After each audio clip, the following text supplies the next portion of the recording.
அதை கொடுறா.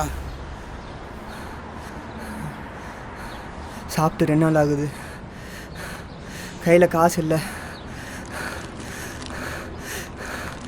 தரமாட்டேன்.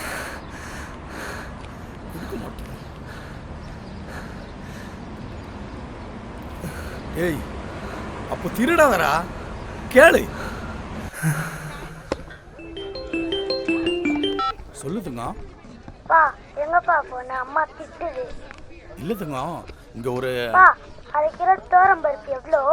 40 ரூபாமா. 40 ரூபா கொடுங்க. இப்ப சொல்லுப்பா எங்கப்பா இருக்க? நம்ம கடைக்கு ஒரு அண்ணன் வேலைக்கு வரேன்னு சொன்னாருமா, அவரை பார்க்கறது தான் வந்திருக்கேன். ஓ சூப்பர்ப்பா. அந்த அண்ணன் பேர் என்ன? இந்த அண்ணன் பேரு தம்பி, உன் பேர் என்ன?